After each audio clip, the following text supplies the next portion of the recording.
নমস্কার বন্ধুরা, technical Purnendu YouTube চ্যানেলে আপনাদের সবাইকে স্বাগত জানাই। আজকে আমরা যে বিষয়টা নিয়ে আলোচনা করব, স্মার্টফোন কেনা স্মার্ট গাইড। আজকে 1 নম্বর পর্ব। এই পর্বে, এই সিরিজে আরও অনেকগুলি পর্ব করার ইচ্ছে আছে, কারণ আমার অনেক পরিচিত লোকজন আমার কাছে অনেক সময় জানতে চায় যে কি স্মার্টফোন কিনবো বা কেন কিনবো এবং কেনার আগে কোনগুলো মাথায় রাখবো। এই নানান রকম প্রশ্ন তাদের মাথায় অনেক সময় কনফিউশন তৈরি করে। তাহলে এই কনফিউশন দূর করার জন্য, এই ধরনের অনেক কিছু প্রশ্নের উত্তর দেওয়ার জন্য এই সিরিজটি আমি তৈরি করছি। আজকে প্রথম পর্বে আজকে আমরা আলোচনা করব চাইনিজ ব্র্যান্ডেড ফোন অথবা নামকরা কোম্পানি ফোন, কোন ফোন কিনবো বা কেন কিনবো, এই নিয়ে আজকে আলোচনা। এবং এই আলোচনার মধ্যে আমরা বুঝতে পারবো যে কোনটা কেনা আমার জন্য লাভজনক হবে বা আপনার জন্য লাভজনক হবে। আসুন আজকের আলোচনা শুরু করা যাক। আলোচনার পরবর্তী অংশে যাওয়ার আগে আপনাদের বলি, আপনারা যদি আমার চ্যানেল সাবস্ক্রাইব না করে থাকেন তাহলে এই আমাদের চ্যানেল সাবস্ক্রাইব করার জন্য ভিডিওর নিচে লাল রঙের একটি আইকন পাবেন, সাবস্ক্রাইব লেখা, সেই আইকনে প্রেস করুন, তাহলেই আপনি সাবস্ক্রাইব করতে পারবেন। সাবস্ক্রাইব করার পরে আপনি পাশে একটি বেল আইকন পাবেন, সেটাও প্রেস করে রাখুন, তাহলে নিয়মিত নোটিফিকেশান পাবেন নতুন ভিডিও প্রকাশ হলে। এবং ভিডিওটি যদি ভালো লাগে অবশ্যই ভিডিও তলায় লাইক বাটন পাবেন, লাইক করবেন এবং দেখবেন পাশে শেয়ার বাটন পাবেন, তাহলে ভিডিওটি আপনার অন্যান্য সাইটে, বিভিন্ন সোশ্যাল মিডিয়া সাইটে শেয়ার করতে পারবেন আপনার পরিচিত লোকজনদের সাথে। আসুন আজকের আলোচনা শুরু করা যায়। আজকে যে আলোচনা করব যে চাইনিজ ব্র্যান্ডের ফোন অথবা নামকরা কোম্পানির ফোন। এখানে চাইনিজ ব্র্যান্ড বলতে আমি তুলনামূলক কম দামি ফোনগুলোর কথা বলেছি। এখানে চাইনিজ ব্র্যান্ডের মতো অনেক কম দামি ভারতীয় ফোনও বাজারে বিক্রি হয়, সেগুলো কিনবেন না তুলনামূলক নামকরা কোম্পানি অর্থাৎ অ্যাপেল বা স্যামসাংয়ের নামকরা কোম্পানির ফোন কিনবেন। আসুন সেই নিয়ে আমাদের আলোচনা করা যাক আজকের সিরিজে প্রথম পর্বে। কারণ এই দুটো ফোনের মধ্যে দামের বিশাল তফাৎ হয়। আপনি যদি একটা তুলনামূলক চাইনিজ বা সেরকম নামকরা কোম্পানির ফোন না কেনেন এবং একটা নামকরা কোম্পানি অর্থাৎ অ্যাপেল বা স্যামসাংয়ের একটা দামি ফোন কিনতে যান, দেখবেন দামের একটা বিশাল তফাৎ আছে। কখনো কখনো তফাৎটা 3 গুণ 4 গুণ 5 গুণ পর্যন্ত হতে পারে। তাহলে আপনার কাছে সবসময় মাথায় আসবে, তাহলে দাম দিয়ে ফোন কিনলেই সেটা ভালো হবে, কম দামি ফোন নিশ্চয়ই খারাপ। এই সমস্ত প্রশ্নের উত্তর আপনি পেয়ে যাবেন, ভিডিওটা সম্পূর্ণ দেখুন। প্রথমেই মাথায় আসি যে এত দামের তফাৎ হয় কেন। প্রথমেই আমরা সেইটা নিয়ে আলোচনা করি যে দামের এত তফাৎ হয় কেন। চাইনিজ ব্র্যান্ড যেগুলো তুলনামূলক অনেক কম দামে বাজারে পাওয়া যায়, যেমন শাওমি বা ওয়ানপ্লাস বা মিজু, এরকম অনেক ব্র্যান্ড আছে, বা ভারতীয় ব্র্যান্ডের মধ্যে ধরুন মাইক্রোম্যাক্স বা আরও অনেক ব্র্যান্ড আছে যেগুলো হয়তো আপনি কম দামে ফোন পেয়ে যাবেন।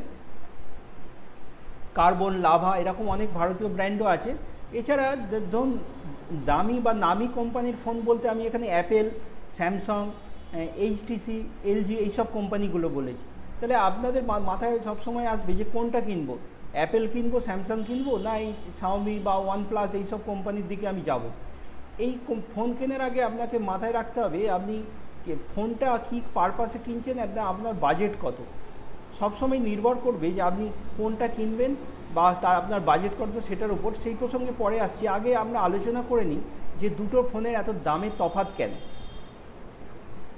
কোনো ফোনের দামের তফাৎটা বুঝতে গেলে আমাকে 4টি জিনিস মাথায় রাখতে হবে। যে ফোনটা যে কোম্পানি তৈরি করছে তাদের রিসার্চ এবং ডেভেলপমেন্ট কস্ট কত, তারা মার্কেটিংয়ের জন্য কত টাকা ব্যয় করছে, এবং তাদের কোম্পানির সাইজ কত, কোম্পানিটা কত বড় সাইজ, অর্থাৎ কোম্পানির এমপ্লয়ি কত, কোম্পানির সার্ভিস সেন্টার কত, এই ধরনের নানান রকমের, এবং স্ট্র্যাটেজি। এই 4টে জিনিসের ওপর বেস করে কোনো প্রোডাক্টের দাম নির্ভর করে। আপনি হয়তো কয়েকদিন আগে পেপারে বা কোনো নিউজ মিডিয়াতে জেনে থাকতে পারেন বা পড়ে থাকতে পারেন যে আইফোন 7, যেটা এখন নতুন আইফোন সিরিজের, আইফোন 7 তৈরি করতে মোটামুটি খরচ হয় 20,000 টাকা, কিন্তু বাজারে, ভারতীয় বাজারে সেটা প্রায় 70,000-এর কাছাকাছি বিক্রি হচ্ছে আইফোন 7 প্লাস।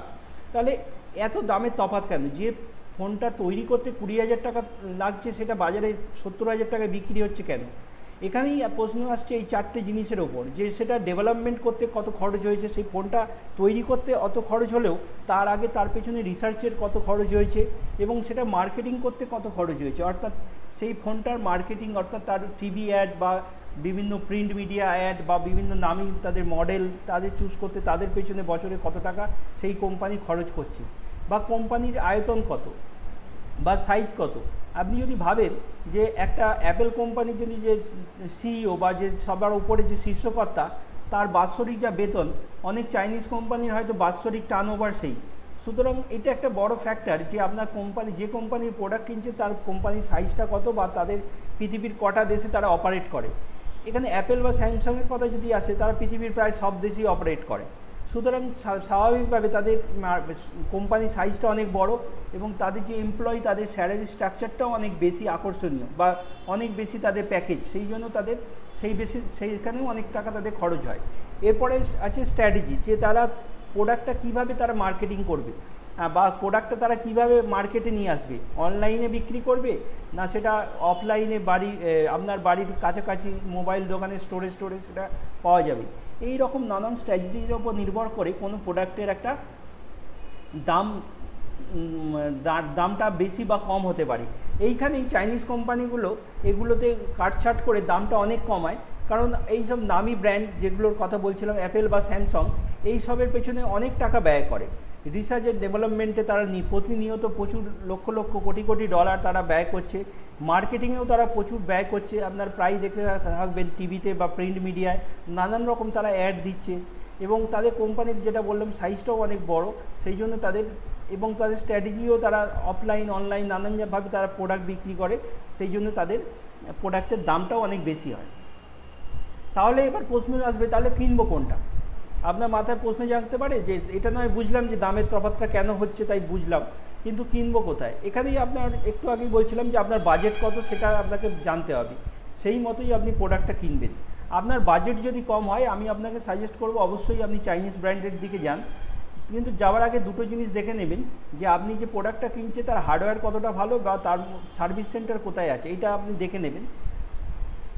অর্থাৎ আপনি যখনই একটা প্রোডাক্ট কিনবেন, আপনি তার হার্ডওয়্যার এবং বিল্ড কোয়ালিটি, অর্থাৎ যা আপনি তাতে জিনিসপত্র পাচ্ছেন সেটা কারেন্ট বাজারে অর্থাৎ এখনকার মার্কেট অনুযায়ী সেটা ঠিকঠাক আছে কি না সেইটা আপনি পরীক্ষা করে নিন এবং সেই মতোই আপনি ফোন চুজ করুন।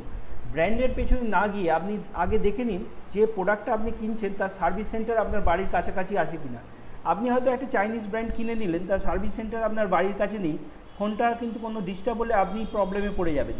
সুতরাং চাইনিজ ব্র্যান্ড অবশ্যই আপনি কিনতে পারেন, কোনো অসুবিধা নেই, কিন্তু সেটা কেনার আগে আপনার দেখতে হবে তার হার্ডওয়্যার কেমন, তার বিল্ড কোয়ালিটি কেমন, তাতে আপনি ভেতরে যে যে জিনিসগুলো আপনার প্রয়োজন অনুযায়ী সেটা পাচ্ছেন কি না।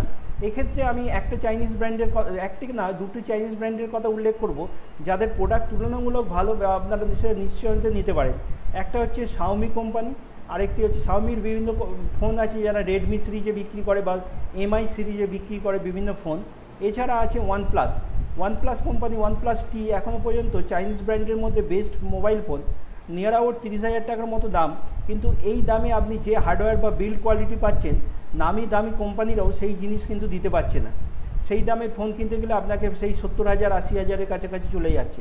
অর্থাৎ আপনাকে ভালো জিনিস কিনতে গেলে ভালো দাম দিতে হবে। অনেকে আমায় প্রশ্ন করেন যে কম দামে একটা ভালো ফোন কিনুন। এই কম দাম এবং ভালো ফোন এই দুটোর মধ্যে কিন্তু বন্ধুত্ব হয় না। আপনাকে মাথায় রাখতে হবে আপনার বাজেট কত এবং সেই অনুযায়ী আপনি চলবেন। সেই বাজেটে যেটা বেস্ট ফোন হবে সেটাই কিনুন। আপনার বাজেট যদি 10,000 টাকা হয় তাহলে আপনি 10,000 টাকার মধ্যে বেস্ট ফোন চুজ করুন। আপনার বাজেট যদি 20,000 টাকা হয় তাহলে 20,000 টাকার মধ্যে আপনি বেস্ট ফোন চুজ করুন। আপনার বাজেট যদি 30,000 টাকা হয় তো সেই মতো ফোন চুজ করুন। আপনি ভালো ফোন কিনবেন অথচ দাম কম হবে, এটা এইভাবে আপনি ভাববেন না। আপনি ভাবুন আপনি কী পারপাসে ফোন কিনছেন, আপনার বাজেট কত, সেই মতো চুজ করুন। তবে কয়েকটা জিনিস আপনাদের মাথায় রাখতে বলবো। এক হচ্ছে তার আপনি যখন ফোনটা কিনছেন তার মিনিমাম র্যাম যেন এখনকার রেসপেক্টে অন্তত 2 GB বা তার বেশি হয় এবং ইন্টারনাল মেমোরি অন্ততপক্ষে 16 GB বা তার বেশি হয়। 32 GB বা 64 GB ইন্টারনাল মেমোরি হলে ভালো হয়, কিন্তু সব চাইনিজ ব্র্যান্ডের কম দামি ফোনের মধ্যে সেটা হয়তো পাবেন না। তাই অন্তত দেখে নেবেন 16 GB internal memory, 2 GB RAM এটা যেন থাকে। অর্থাৎ আপনার যদি বাজেট কম হয় আপনি তাহলে 2 GB এবং 16 GB ইন্টারনাল মেমোরি এরকম ফোন চাইনিজ ব্র্যান্ডের বিভিন্ন কোম্পানি বা ভারতীয় বিভিন্ন যেসব ব্র্যান্ড আছে কম দামে আপনার সেটা পেয়ে যাবেন। আর দাম অ্যারাউন্ড 7,000 থেকে অর্থাৎ 7,000 টাকা থেকে শুরু হবে। এরপরে আপনি যত দামের বেশি যাবেন আপনার আরও কিছু কিছু ফিচার্স বেশি হবে। আমি পরবর্তী আরও সিরিজ তৈরি করব এই ফোন কেনার গাইড, এই সিরিজে আরও অনেক সিরিজ তৈরি করব, সেখানে প্রত্যেকটা বিষয়ে ধরে ধরে আলোচনা করব। আজকে তাহলে যে জিনিসটা বললাম যে আপনি চাইনিজ ব্র্যান্ড কিনবেন না নামকরা ফোন কিনবেন, আপনার যদি স্ট্যাটাস বা আপনার যদি মনে হয় যে আমি লোককে দেখানোর জন্য ফোন কিনবো, তাহলে আপনি নামি দামি কোম্পানি যেতে পারে। তবে অনেকেই যেটা করে যে অ্যাপেল ফোন হয়তো তার খুব শখের বা সে কী করলো, আজ থেকে 3 বছর আগেকার অ্যাপেল ফোন একটা কিনে নিল, যার সে তার বাজেট অনুযায়ী হয়তো দেখলো যে 20,000 টাকায় আইফোন 4 পাওয়া যাচ্ছে, তাহলে আইফোন 4 কিনে নিল, অথচ এখন হয়তো আইফোন 7 চলছে। আমি এখানে বলবো কখনোই আপনি আপনার স্বপ্নের ফোন কেনার জন্য বাজেটটাকে কাটছাট করবেন না। আপনি বাজেট যদি কাটছাট করেন আর স্বপ্নের ফোনটা 3 বছর আগেকার কেনেন, তাহলে আপনি বেকার হয়ে যাবে। কারণ আপনার এই 3 বছর আগেকার হার্ডওয়্যারটা 3 বছর আগে হয়তো ভালো ছিল, এখনকার রেসপেক্টে সেই হার্ডওয়্যারটা সেরকম আপনার পারফরমেন্স দেবে না। তাই আপনি ব্র্যান্ডের পেছনে না ছুটে আপনি আগে আপনার বাজেট ফিক্সড করুন, সেই বাজেটে বেস্ট কি ফোন আছে এবং আপনার চাহিদা অনুযায়ী সেটা পূরণ করতে পারছে কিনা সেইটা দেখুন।